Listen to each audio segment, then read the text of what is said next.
O pastor Eleazar Domini responde o padre Christian sobre latria e idolia. Veja a resposta que o pastor Eleazar Domini, ele que é pastor da Igreja Adventista do Sétimo Dia, respondeu à luz da Bíblia para o padre Christian. E o link da mensagem completa com o pastor está aqui na descrição, tá bom? Para que você possa acompanhar na íntegra. Que Deus te abençoe. O segundo mandamento parece ser um desdobrar do primeiro mandamento. Claro, óbvio, você não pode ter outros deuses.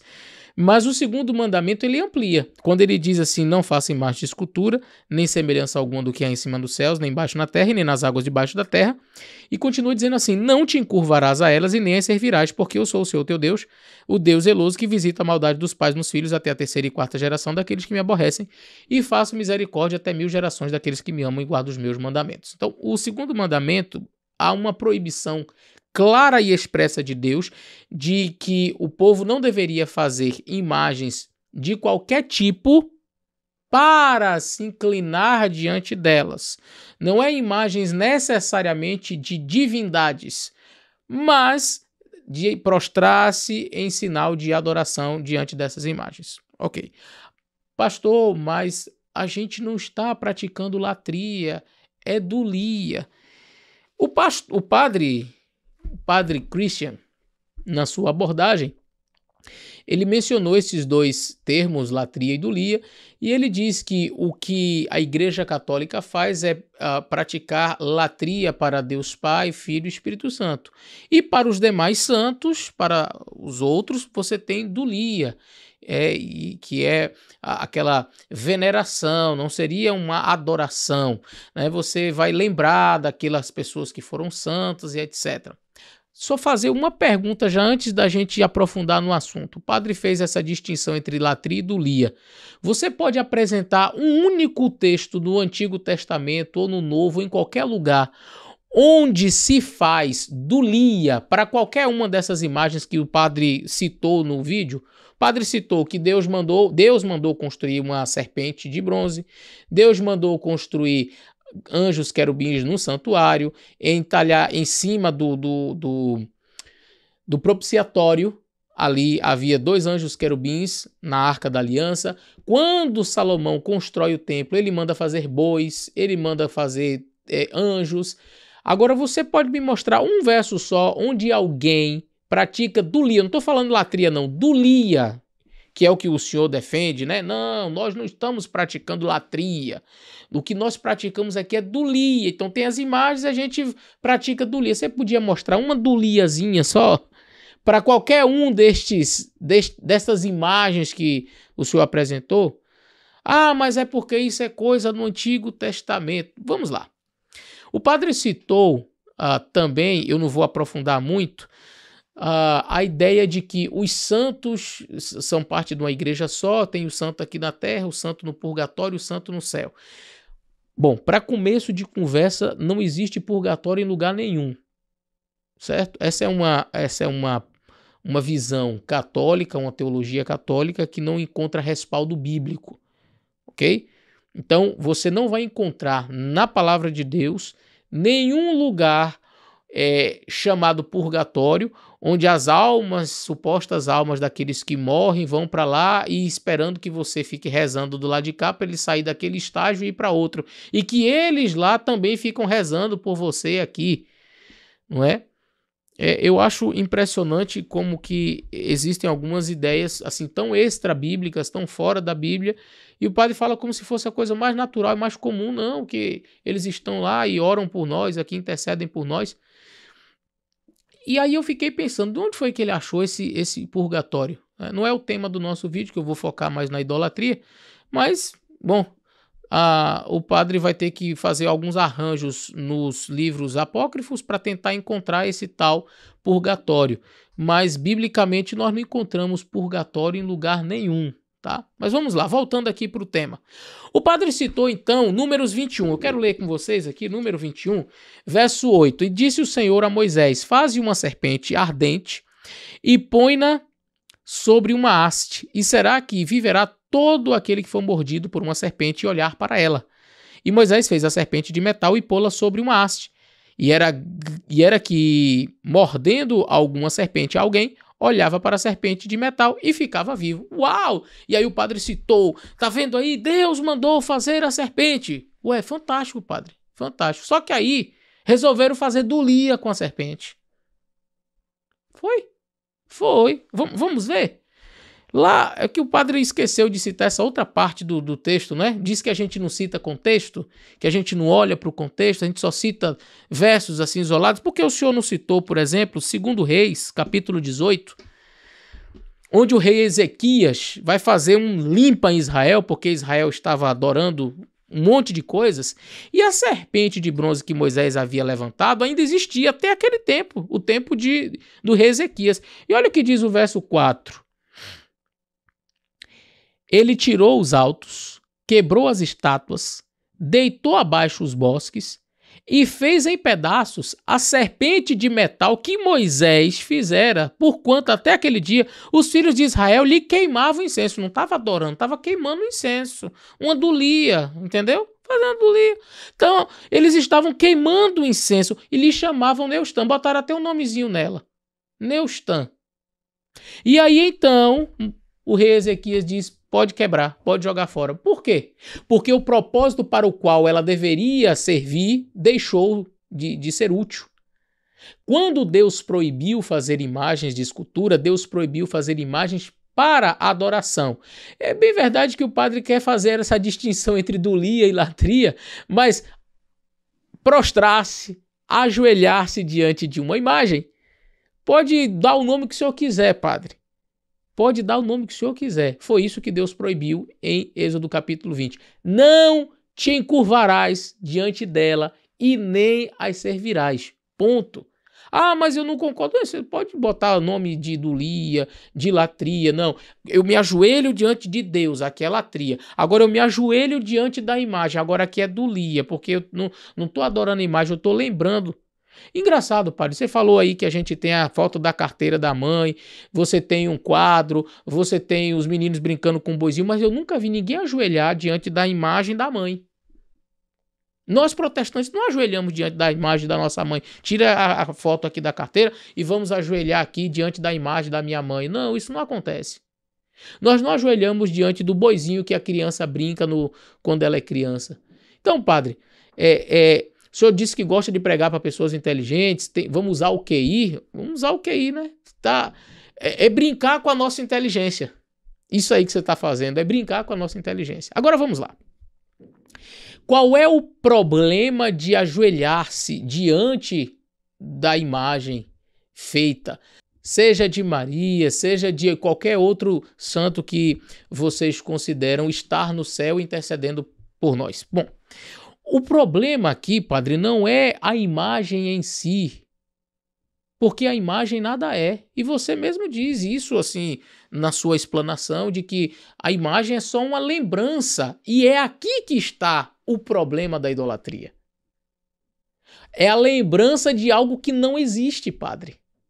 Vocês estão lembrando, não é para nós lembrarmos o que eles estão fazendo por nós no céu. Pronto, aqui que está a idolatria, padre. A idolatria não é necessariamente e somente ter a imagem. A imagem é a imagem. A imagem eu tenho de um cavalo, a imagem eu tenho eu tenho livros com fotos, não é? Eu tenho um quadro, as minhas filhas têm bonecas, não tem problema. Não tem problema. Agora, se a minha filha pega aquela boneca e diz aqui, eu vou me ajoelhar diante dessa boneca porque eu estou lembrando que tem um bebê no céu que está intercedendo por mim, aí, padre, virou idolatria sim. Aí faz igual o rei Ezequias, você pode jogar fora que não serve mais. O propósito para o qual aquilo foi criado não foi para dulia, não foi para latria, não foi para nada.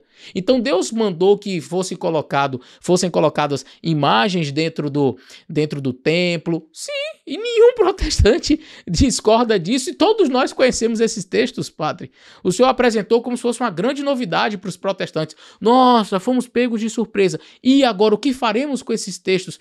Nossa, Deus mandou fazer imagens, que coisa impressionante, nós não sabíamos disso. Ô padre, é sério, se tem uma coisa que protestante faz é ler Bíblia, padre. Sola Escritura. Então, padre, Todo protestante lê Bíblia. Então a gente sabe o que está aqui, a gente conhece, a gente não é ignorante, não. Agora, todo protestante sabe também que nenhum sacerdote, ninguém que oficiava no templo, fosse na época de Moisés, com Arão sendo o sacerdote, depois Eleazar e os seus irmãos, Finéias, enfim. E mesmo posteriormente, na época de Davi, na época de Salomão, nenhum sacerdote praticava dulia nenhuma com aquelas imagens que estavam ali. Então, é brincar com a nossa inteligência e achar que vai mostrar esses textos para justificar o você ter imagens e ajoelhar-se diante delas. E aí agora eu vou chegar à parte final, onde eu digo que, de fato, há uma idolatria, e a idolatria é justamente no fato de você ajoelhar-se diante daquela imagem, lembrando aquela imagem, uma lembrança de que há alguém no céu. Há alguém a interceder por você. E aqui está o ponto, padre. Sabe por quê? O senhor pode ter citado aí Êxodo 20, mas seria bom também citar a carta de João, no capítulo 2, onde ele diz bem assim: meus filhinhos, estas coisas vos escrevo para que não pequeis. Se todavia alguém pecar, nós temos um advogado junto ao Pai, Jesus Cristo, o justo. Então, padre, por esse texto aqui, nós entendemos que nós temos um advogado. Não existe advogada no céu. Nós respeitamos, entendemos a grandiosidade que foi o ministério de Maria, saber que Maria foi a mulher que Deus escolheu para levar em seu ventre Jesus Cristo. Não houve privilégio maior na face da terra que esta mulher. Não existiu. Nós respeitamos, padre. Nenhum evangélico minimiza aquilo que ela foi. Nenhum evangélico, nenhum protestante olha para Maria com raiva, com ódio. E se algum deles fazem, não representa a fé cristã, a fé que o protestantismo professa. Não. Nós temos respeito muito grande porque de todas as mulheres, ela foi a escolhida por Deus, então ela deveria ter um caráter invejável, uma pessoa assim que Deus escolheu dizer, essa daqui é que vai cuidar de Jesus. Fantástico. Agora, daí a gente dá um salto e colocá-la lá no céu como advogada, aí a Bíblia dá um ponto nessa história e diz assim, não, no céu há um advogado. Se você pecar, você não precisa ir ao padre se confessar. Se você pecar, você não precisa ir a um santo para falar com ele. Se você pecar, você não vai a Maria. Outro dia eu estava passando na estrada e eu vi atrás de um carro. Estava escrito bem assim, pede à mãe que o filho atende. Na Bíblia não existe isso. Na Bíblia tem assim, filhinhos, eu escrevo essas coisas para que vocês não pequem. Se todavia alguém pecar, nós temos um advogado junto ao Pai, Jesus Cristo. Lá no livro de Hebreus, o apóstolo Paulo vai dizer que nós temos livre acesso ao Santo dos Santos. Nós temos livre acesso a Jesus Cristo. Ah, mas isso não é muita arrogância do protestantismo? Não, Cristo veio à terra, morreu, para nos garantir o direito de ir diretamente a Ele, sem passar por nada. Eu não preciso de ninguém entre eu e Jesus. Jesus construiu a ponte para ligar novamente todo aquele que crer nele ao céu. Agora, há um outro texto, padre, que seria muito interessante ter sido lido na sua homília, que é o texto de 1 Timóteo. O texto, a primeira carta de Paulo ao Timóteo, no capítulo 2 e o verso 5, nos diz assim, porque há um só Deus, olha que coisa interessante, há um só Deus e um só mediador entre Deus e os homens, Jesus Cristo, homem. Peraí. Então, se eu colocar qualquer pessoa para estar entre Deus e o homem, o que é isso? Quando eu coloco qualquer coisa acima ou entre eu e Deus, o que é isso? O nome disso, padre, é idolatria. Você pode gostar ou não gostar, você pode discordar, você pode usar palavras, dulia, latria, pode ir para onde você quiser. Mas qualquer coisa que esteja entre nós e Deus é idolatria, padre. Então, não é o fato em si de ter uma imagem. É o fato de ajoelhar-se diante dela acreditando que há alguém lá em cima que intercede por mim. Isso é idolatria. Entendeu? Então o protestante não chega e diz assim, olha, não farás imagem de escultura, tá vendo, vocês são idólatras. Aí você chega, pega os textos, olha, Deus mandou fazer imagem, olha isso, tá vendo que não tem problema, e também existe idolia, existe latria, e o que a gente faz é só lembrar que... Como se nós fôssemos completos ignorantes, como se nós não soubéssemos de Bíblia, como se nós não entendêssemos. Padre. Não. Ter a imagem de escultura, ajoelhar-se diante dela, acreditando que há uma pessoa de verdade, que a Bíblia já diz que a pessoa que morre vai para o pó da terra, não vai lá para o céu ficar intercedendo por ninguém. Mas acreditar que a pessoa morreu, a alma dela foi para o céu, e lá está esta pessoa intercedendo por mim, eu vou pedir uma coisa para Jesus, não, fala com Maria primeiro. Aí você pede a Maria, aí Jesus vai lhe atender. Aí o texto de Paulo dizendo assim, olha, há um só Deus e um só mediador, um só intercessor entre Deus e os homens, Jesus Cristo, o homem. Se existe só um mediador, só um intercessor entre Deus e os homens, qualquer pessoa que fique nesse meio é um ato de idolatria se eu praticar. Se eu me ajoelho diante de uma imagem, lembrando que tem alguém lá, isso é idolatria. Então, padre, eu até vi o seu vídeo, assisti o vídeo completo, coloquei apenas esse recorte aqui, mas eu assisti o vídeo todo e eu digo para você, de fato, não é essa a visão que nós protestantes temos. E não tente, padre, na sua abordagem, minimizar o protestantismo como se nós fôssemos pessoas assim, incapazes, pessoas assim com falta de inteligência, pessoas que não conseguem argumentar, que só citam um texto, mas não citam o contexto. A gente entende de Bíblia porque nós acreditamos no solo Escritura, tá? A gente não tem a Bíblia e mais a tradição para nos orientar. É só Bíblia, entende? Para nós a Bíblia é suficiente. Ela é a nossa regra de fé e prática. Então, eu espero que esse vídeo possa ajudar. Eu falo com respeito aos irmãos católicos e espero que de fato vocês leiam, estudem por si próprios aquilo que diz a palavra de Deus, porque pode vir com essa imagem bonita de não, existe latria, existe idolia, o que a gente faz é isso. Quando a gente estuda a Bíblia mesmo, a gente olha e diz, não, pera aí. De fato, ajoelhar-se aqui, acreditando que há um intercessor lá, isso é um ato de idolatria. Então, comparar isso a ter um cavalinho em casa, a ter um retrato e colocar na mesma, sabe, no mesmo pé de igualdade, vocês não vão ter, então, a foto da sua mãe na carteira, é brincar com a nossa inteligência, não é?